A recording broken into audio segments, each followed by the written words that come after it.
ഒരു 2 വർഷം മുന്നേ ഞാൻ മീഷോയിൽ 400 രൂപ മുകളിൽ വാങ്ങിച്ച ഒരു പലാസോ ജീൻസ് പാൻറ്റാണ്. ജീൻസ് അത്ര കട്ടിയെന്ന് വെച്ചാൽ അത്ര കട്ടിയൊന്നുമില്ല. അതുകൊണ്ട് തന്നെ ഇപ്പം ഒരുപാട് ഉപയോഗിച്ചെന്ന് വെച്ചാൽ ഞാൻ ഒത്തിരി ഉപയോഗിച്ചിട്ടുണ്ട്, പല സ്ഥലത്തും ഉപയോഗിച്ചിട്ടുണ്ട്. അപ്പം പക്ഷേ എന്താ സംഭവിച്ചാൽ പിന്നെ ഞാൻ ഉപയോഗിക്കാണ്ടിരുന്നപ്പോൾ ഇതൊരു ഉറുമ്പ് കുത്തിയ പോലെ ഒരു ഫെയ്ഡിങ് സംഭവിച്ചു.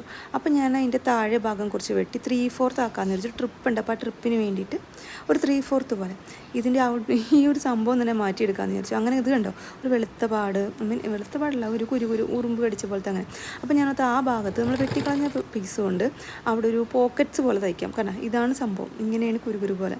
അതങ്ങനെ പെട്ടെന്ന് കാണൂല, നമ്മളിങ്ങനെ ഇപ്പോൾ ഫോട്ടോയിൽ ഇങ്ങനെ എടുക്കുമ്പോഴാണ് കാണുന്നത്.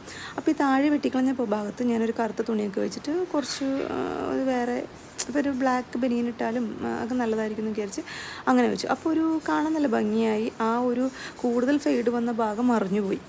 പിന്നെ ഇത് വീഡിയോ എടുക്കാൻ പറ്റിയില്ല. ഇത് തയ്ക്കണ കാര്യങ്ങളൊക്കെ അപ്പുറത്തും വെച്ചായിരുന്നു, 2 സൈഡിലും വെച്ചു. ഇത് ലാസ്റ്റ് ഞാൻ ട്രിപ്പ് പോണതിൻ്റെ അന്ന് ഞാൻ എടുത്ത വീഡിയോ ആണ്.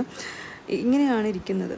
ഇത് നല്ല എനിക്ക് ഭയങ്കര ഇങ്ങനെ ഒരുപാടിട്ടെന്ന് വെച്ചാൽ ഒരുപാട് ഇട്ടിട്ടുണ്ട് ഈ പലാസോ ജീൻസ് പാൻറ്റ്. കാരണം ഭയങ്കര എന്താ പറയുക, നമുക്കൊരു കംഫർട്ടബിളാണ് ഇത്, അത്രയും അടിപൊളിയാണ്. പിന്നെ ഈ ടോപ്പ് ഞാൻ കഴിഞ്ഞ വിഷുവിന് സുഡിയോയിൽ നിന്ന് എടുത്തതാണ്. 499 രൂപയായിരുന്നു. വെച്ചാൽ ലൂസാണ്, എൽ ഷേപ്പാണ് എടുത്തത്. ബട്ട് എനിക്ക് ഭയങ്കര കംഫർട്ടബിളായിട്ട് തോന്നി. ഇത് രണ്ടും കൂടി ഇട്ടിട്ട് നമ്മൾ പോകുമ്പോൾ ഇപ്പോൾ ഞങ്ങൾ പോകുന്നത് പഴനി ട്രിപ്പാണ് പോകുന്നത്. അപ്പോൾ നമ്മൾ കാറിനാണ് പോകുന്നത്. അപ്പോൾ പിന്നെ ഇങ്ങനത്തെ ഒരു ഔട്ട്ഫിറ്റ് ഇട്ടാൽ മതിയല്ലോ പോകുമ്പോൾ.